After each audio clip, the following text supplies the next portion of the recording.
Saudações, queridos aventureiros! Sejam bem-vindos ao Apotecário Arcano e ao segundo vídeo da Torre do Mago, onde nós estaremos focados em responder dúvidas sobre sistemas específicos de RPG, montagens de ficha e tudo aquilo que vocês quiserem comentarem e pedirem pra gente.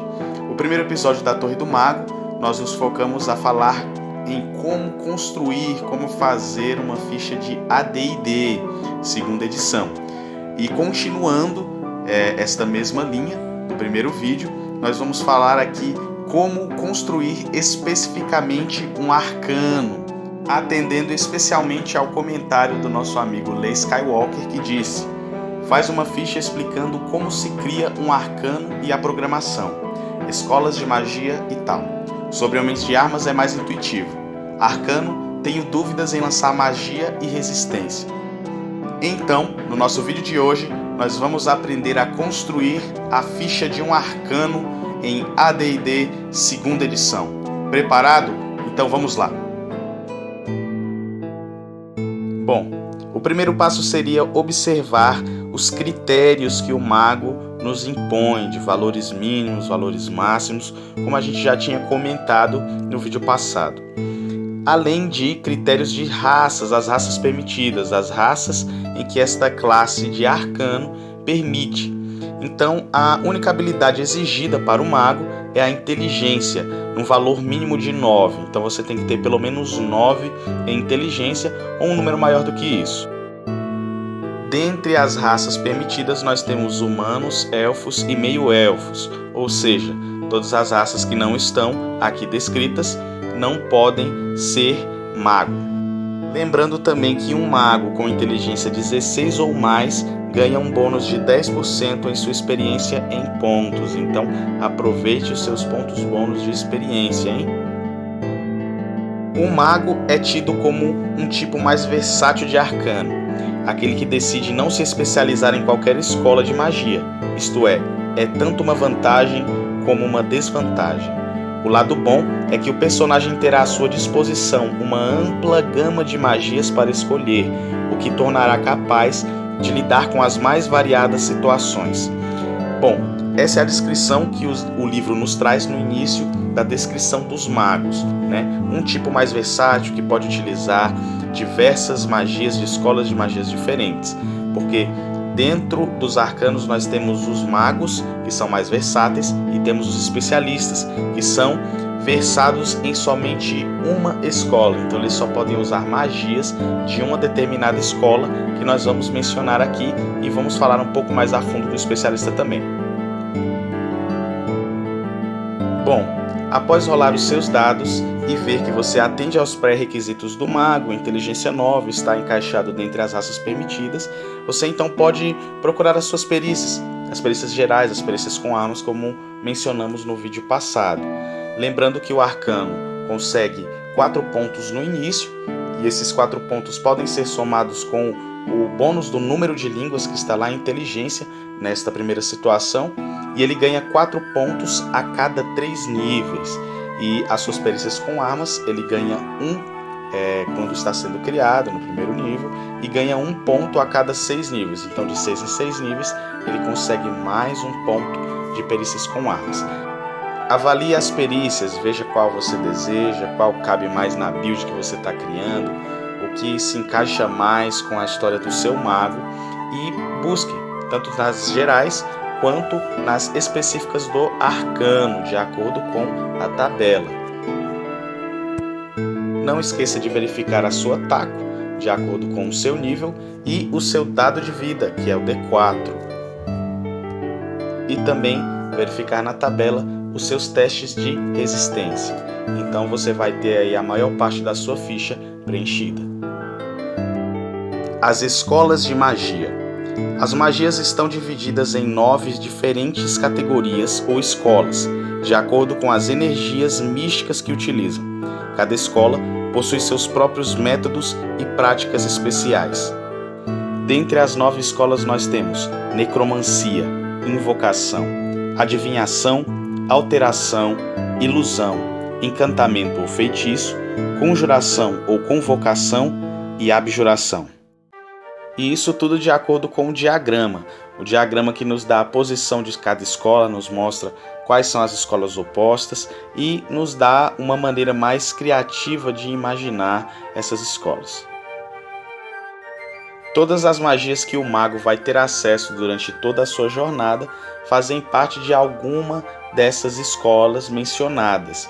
Então, lá no início, no indicador da magia, quando você vai ler a magia, aí no livro você vai ver a qual escola ela pertence.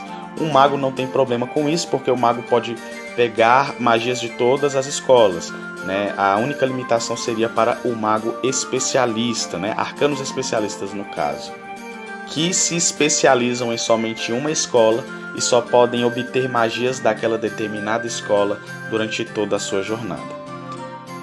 Arcanos especialistas. Um arcano que concentra seus esforços em uma única escola de magia é chamado especialista. Existem especialistas em cada tipo de magia, apesar de alguns serem extremamente raros. Nem todos os especialistas têm um perfil de aventureiro. As magias de um adivinho são limitadas e não muito úteis em situações perigosas. Para se criar um arcano especialista, logicamente, tem que se atender aos pré-requisitos que ele nos pede. Bom, o livro logo de cara nos dá os ilusionistas. As habilidades exigidas deles são destreza 16, inteligência 9 e raças permitidas somente humanos e gnomos. Esse é aquele que deseja se especializar somente na escola de ilusão, ou seja, o ilusionista. Os pré-requisitos para as demais especializações em outras escolas estão na tabela 22. Então, através da tabela 22, é possível ver as habilidades mínimas que você deve ter e as raças que você pode ser enquanto especialista naquela determinada escola. Arcanos especialistas têm vantagens e desvantagens se comparados aos magos. A chance de aprender magias de sua escola aumenta drasticamente, mas o estudo intensivo leva a uma chance menor de aprender magias de outras escolas. O número de magias que eles podem utilizar também aumenta, mas um especialista perde a capacidade de usar magias da escola oposta à sua, conforme o diagrama. Quais as vantagens de se ser um especialista? Bom, um especialista ganha uma magia adicional por círculo, desde que seja da sua escola de especialização. Deste modo, o ilusionista de primeiro nível pode memorizar 2 magias, sendo uma necessariamente de sua escola e outra de qualquer escola que ele tenha acesso.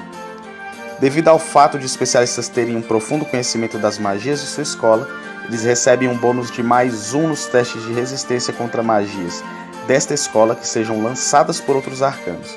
Do mesmo modo, outros personagens sofrem uma penalidade de -1 nos testes de resistência contra um especialista que esteja lançando magias de sua escola. Especialistas recebem um bônus de 15% quando tentam aprender magias de sua própria escola e uma penalidade de -15% na tentativa de aprender magias de outra escola.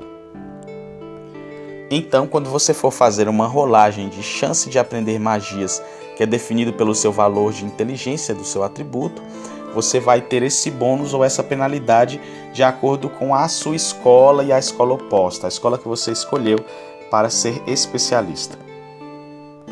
Além de, toda vez que um especialista atinge um novo círculo, ele automaticamente recebe uma magia de sua escola. E a magia pode ser escolhida pelo mestre ou pelo jogador, fica aí a critério. Lembrando também que os arcanos utilizam o seu grimório para anotar as suas magias. Então, todas as regras referentes a grimórios, como tamanho, tipo e tudo mais, estão descritas no capítulo 7, a partir da página 106. Bom, sobre lançamento de magias, execução de magias e esse tipo de coisa, não existe muito segredo, afinal é muito parecido com as outras edições de D&D. Todas as magias possuem alcance, duração, área de efeito, componentes, tempo de execução, teste de resistência e por aí vai. Uma coisa que dá para se destacar é o tempo de execução. Geralmente as magias têm o seu tempo de execução, 1 rodada, 2 rodadas ou por aí vai.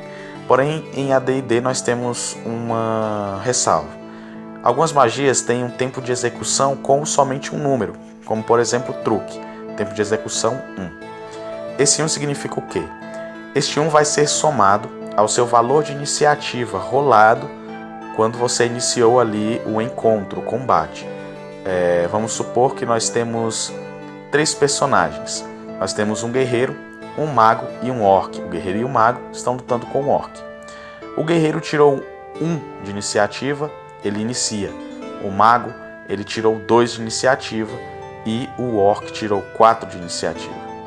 Quando o mago utilizar a magia truque, por exemplo, como ele tirou 2 de iniciativa, ele vai somar o tempo de execução, que é 1, com estes 2 que ele teve, que vai dar 3.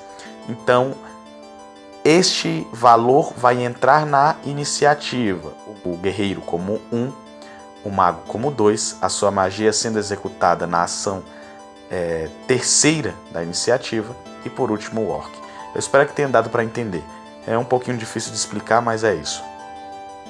Bom, sobre os testes de resistência a respeito das magias e tudo mais, ou as magias já têm descrito os testes específicos os quais o oponente tem que fazer, ou então em qualquer outra situação o mestre vai dar qual teste de resistência deve ser feito mediante a um lançamento de uma magia ou uma situação diferente. Lembrando que nós temos teste de resistência contra paralisação, veneno, morte, bastão, cajado ou varinha, petrificação ou transformação, sopro de dragão, magias ou outros poderes mágicos, sendo esses testes de resistência bem versáteis, bem abrangentes. Então, aventureiros, esse foi o vídeo de hoje. Eu espero que tenha respondido a vocês. Demais dúvidas ou outras coisas que talvez vocês não tenham entendido, podem comentar que eu terei o prazer de responder vocês. Boas aventuras para vocês, cheia de divindades, masmorras e dragões, e salve o RPG!